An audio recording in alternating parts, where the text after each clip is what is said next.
Wa ma wara'a dzalika bulghatu majlisin. Wa malan perkara wara'a dzalika kang tetep ing dalam saburine mengkono-mengkono mazkur.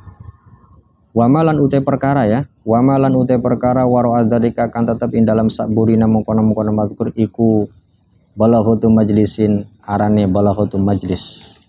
Istilah. Wa amma tafsirul ilmi, wa amma tafsirul ilmi lan anapun utawi tafsirane ilmu, lan anapun utawi tafsirane ilmu, fa wa maka utawi tafsirul ilmi iku sifatun sifat yatajalla kang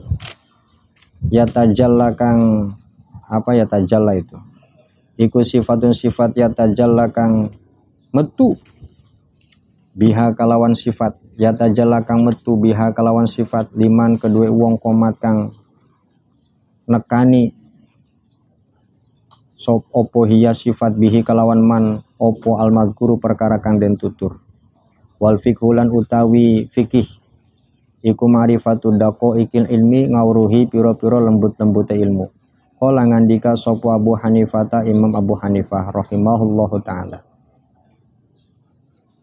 Al fikhu ma'rifatun nafsi ma laha wa ma 'alaiha. Al fikhu utawi ilmu fikih iku ma'rifatun nafsi ngawruhi awak-awakan. Ma laha wa ma 'alaiha. Ma ngawruhi ing perkara laha kang manfaat kedua nafsi wa malan perkara 'alaiha kang madarat ing atase an nafsi. Wa qala lan ngandika sapa Abu Hanifah, mal ilmu illa lil amal. Mal ilmu ora nana utawi ilmu iku illa lil amali angin tetep kedua dan amalakan bihi kelawan ilmu.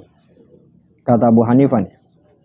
Kata Abu Hanifah berkata bahwa fikih itu, ilmu fikih itu untuk mengetahui diri ma'alaha wa ma'alaiha, mengetahui diri yang manfaat dan mengetahui sesuatu yang tidak bermanfaat. Jadi supaya mengetahui mana yang baik, mana yang buruk untuk diri kita, itu harus mempelajari ilmu fikih. Itu menurut siapa? Menurut Abu Hanifah. Makanya dalam beragama, supaya kita tahu mana yang baik, mana yang buruk, mana yang salah, mana yang benar, maka cara mengetahui itu dengan mempelajari ilmu fikih. Mana nih yang bermanfaat buat kita, mana yang tidak bermanfaat buat kita. Nah, itu dengan ilmu fikih. Wa qala masih Imam Abu Hanifah berkata, tidak ada ilmu kecuali diamalkan. Itu dia. Tidak ada ilmu kecuali untuk diamalkan. Jadi orang yang berilmu itu pasti mengamalkan ilmu tersebut. Kalau misalnya tidak beramalkan, maka dia belum dikatakan seorang berilmu. Kenapa? Karena mal ilmu illa lil amal, tidak ada ilmu kecuali untuk diamalkan. Jadi makanya percuma orang yang punya pengetahuan tetapi tidak punya pengamalan. Nah, dia belum dikatakan seorang yang berilmu. Wal amalu lan ngamalaken bihi kalawan ilmu. Wal amalu lan utai ngamalaken bihi kalawan ilmu iku tarkul ajili, ninggal dunia lil ajili kanggo akhirat gitu. Mengamalkan ilmu yaitu dengan apa? Tarkul ajil lil ajil, meninggalkan dunia tapi untuk akhirat. Jadi bukan berarti tidak suka kepada dunia, bukan berarti kemudian tidak menggunakan hal yang berkaitan dengan dunia, tetapi dunianya itu dijadikan sebagai lantaran supaya kita itu mendapatkan kebahagiaan di akhirat. Jadi pengamalan ilmunya itu bukan berarti meninggalkan dunia, bukan meninggalkan dunia tidak menggunakan dunia. Nah, tetap dunia itu hanya dijadikan sebagai perantara saja, sebagai jembatan saja menuju kebahagiaan di akhirat. Fayang bagi mangka soga lilin sani kedua manungsa opo ala yang fula.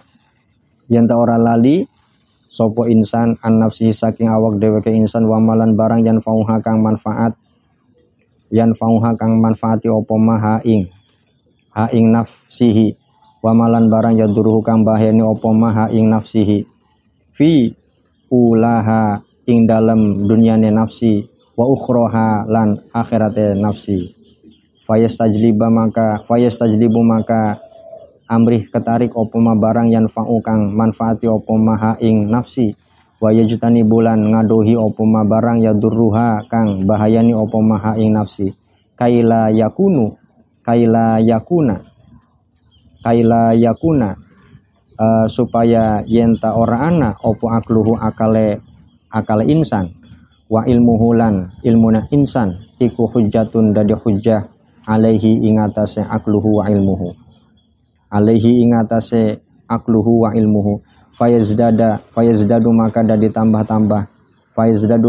tambah-tambah opo ukubatun akibate naudzu nyuwun paraksa sapa isun billahi ing Gusti Allah min sukhtihi saking bendune Allah wa iqabihi lan siksane Allah wa qad warada lan temen wis tumeka fi manaqibil ilmi ing dalam manaqibe ilmu wa fadhailihi lan pira-pira keutamaan ilmu opo ayatun pira-pira ayat wa akhbarun lan pira-pira hadis sahihatun kang sahih masyhuratun kang masyhur lam nastaghil kang ora ketungkul sapa kita bizikriha kalawan nutur ayat wa akhbar kailayatula supaya enta ora suwe opo alkitabu penulisannya.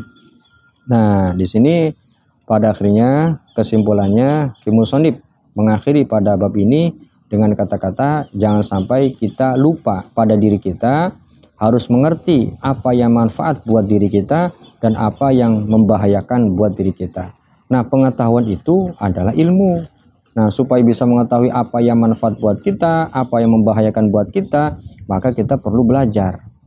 Nah, perlu belajar. Belajar apa ya? Belajar ilmu agama. Ilmu agama itu apa ya? Fikih, itu fikih begitu.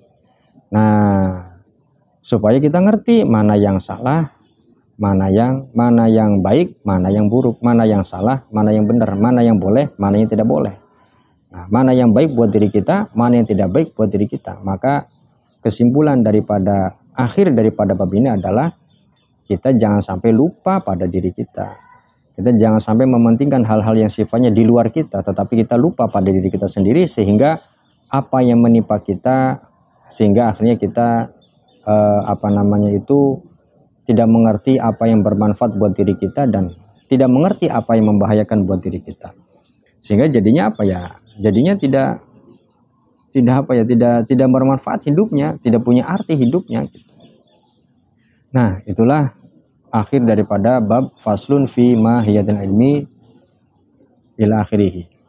Segitu dulu, wallahu a'lam bishawab.